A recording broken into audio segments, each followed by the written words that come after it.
ဟုတ်ပြီပေါင်းသမထကမ္မထံ40ပါနော်ဒါမှမဟုတ်ဆိုတော့အဓိကဒါပဲဒီ40ပါကိုအကြောင်းပြရတာမယ်ဒါ40ရထားရင်ကျွန်တော်တို့ကဇယိုက်နဲ့တွဲမလား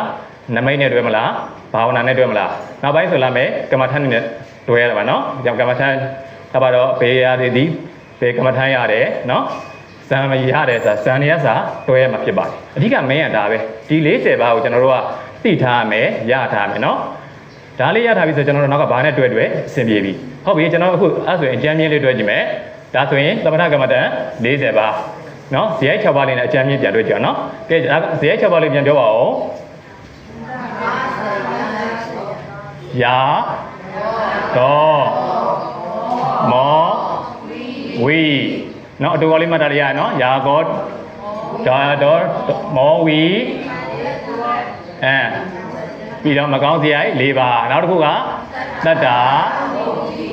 တာဗုဒ္ဓတိကောင်းတဲ့စရိုက်ဟုတ်ပြီကျွန်တော်တို့က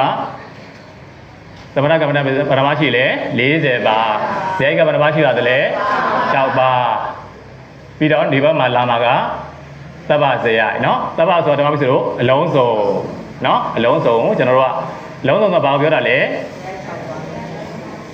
အလုံးစုံဆိုတာဇယိုက်6ပါးလုံးကိုပြောခြင်းဖြစ်ပါတယ်နော်ဟုတ်ပြီအဲဆိုရင်ကျွန်တော်တို့အကျဉ်းမြင့်လေးတွဲကြည့်မယ်သမထကမ္မထက40ရှိတယ်ကျွန်တော်တို့ကဇယိုက်က6ပါးဟုတ်ပြီပထမစစဉ်းစားမယ်ကျွန်တော်တို့ပထမတော့ပါလေကတိုင်း10ပါးကဲဟုတ်ပြီဒီကတိုင်း10ပါးဒီဇယိုက်6ပါးတွေမှာဘယ်ထက်မှပါတယ်လဲဆိုတော့ဖြတ်ချမယ်နော်အကျဉ်းမြင့်ပေါ်တော့ဆိုရင်နောက်ဇယလေးဆွဲလိုက်မယ်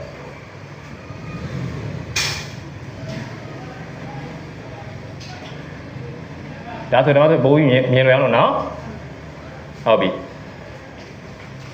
ကဲကျွန်တော်တို့ကတိုင်း10ပါးကတိုင်း10ပါးဒီရာကားစိတ်ထဲမှာပါပါသလားပါပါသလားရာကားစိတ်မှာပါပါသလားဒေါသစိတ်ကောဒေါသမှာပါလားကဲဟုတ်ပြီကျွန်တော်ကတိုင်းကိုကျွန်တော်တို့မြင်လွယ်အောင်ခွဲလိုက်မယ်နော်ဘုဒ္ဓကတိုင်းဘယ်နှပါပါလဲဘုဒ္ဓကတိုင်းက4ပါးဝဏကတိုင်းက4ပါးဟုတ်ပြီအဲ့လိုလေးခွဲလိုက်မြင်လိုက်မယ်နော်ဝဏကတိုင်း4ပါးပြီးတော့အာနာနော်တပေါင်းစီတို့အာနာပါလို့ပဲရေးလိုက်မယ်ဟုတ်ပြီအဲ့ဆိုရင်ကျွန်တော်တို့ကတိုင်း10ပါးကိုခွဲလိုက်တဲ့ခါမှာကျွန်တော်အတူကောက်မှတ်မယ်ဆိုရင်ဘုဒ္ဓကတိုင်း4ပါးဝဏကတိုင်း4ပါးအာနာဟုတ်ပြီဘုဒ္ဓကတိုင်း4ပါးလေးပူတော်ကြည့်ပါဦးပထဝီအာဘောတေဇောဝါယောဝဏကတိုင်း4ပါးကလီလာပိတာလောဟိတာဩဒါတာအာနာကအာဂါသနဲ့အာလောက